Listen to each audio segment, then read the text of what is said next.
You know, for a while I was thinking Max Payne 3 was a bit of an odd one out for a Rockstar title. I don't want to say it's a forgotten game because it's obviously not, but compared to Grand Theft Auto and Red Dead, it doesn't have as large of a fan base. I think underrated is the correct word for it. To be honest, I was surprised that Rockstar had even acknowledged it for its 10th anniversary. GTA 4 didn't even get that in 2018. The only thing is that they're going to release a new edition of the soundtrack on digital platforms and vinyl. Which is cool, I guess. Not exactly the re-release that I'm sure a lot of people have been hoping for, but I'm just glad it's at least backwards compatible on Xbox, which is why I got to play it again recently. And in doing so, it was another chance to really appreciate the game for what it is. A really fun experience. And in my opinion, that counts for both the story and the gameplay. 10 years ago, when the game came out, the story was like a point of contention for a lot of longtime fans. Given that Sam Lake did not write the game and Remedy had no involvement with the development whatsoever, it was obviously going to be a lot different under Rockstar and with Dan Houser writing. But I still liked it a lot.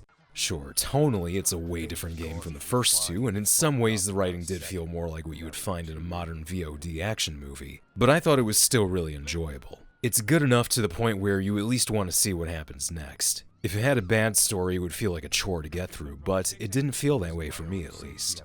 But whether you liked the story or not, the gameplay itself is top-notch. I mean, worst case scenario, the game could have had the same quality of story as The Room, but as long as the gameplay itself stayed the same, it would still be amazing to play.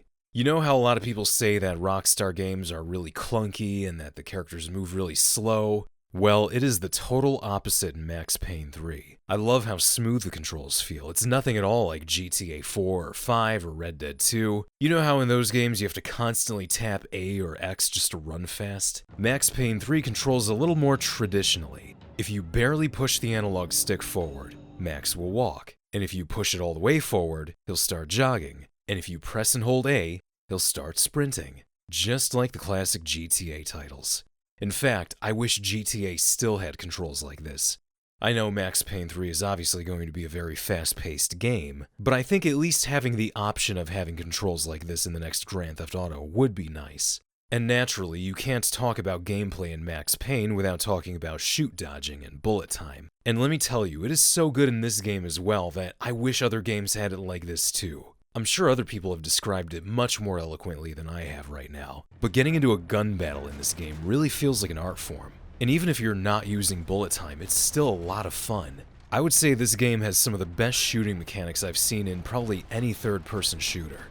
Now, I'm sure a lot of you who are watching this have probably played this game, so of course, naturally I'm preaching to the choir on this. But there might still be a few of you who haven't, and I think you need to play this. I kinda wish the game had a bigger audience. It didn't even have as big of an audience waiting for it upon release like with other Rockstar titles. It sold about 440,000 copies in the US in its first month out, which isn't bad, but compared to other Rockstar games, it didn't sell nearly as much.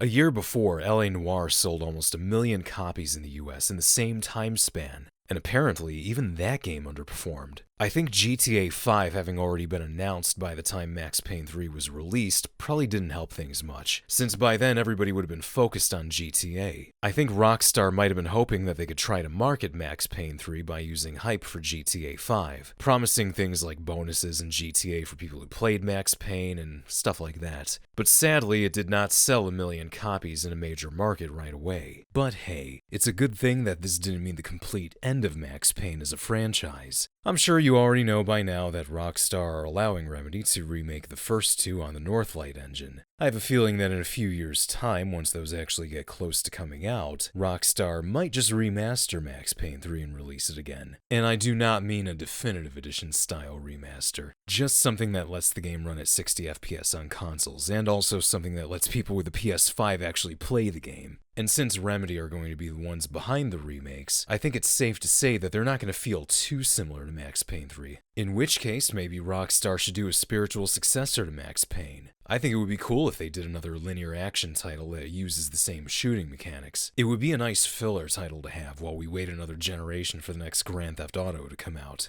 But that's my take anyway. If you never played Max Payne 3 before, do yourself a favor and play it. And if you have played it before, then congratulations. Why don't you let me know what you liked about it? Thank you for watching.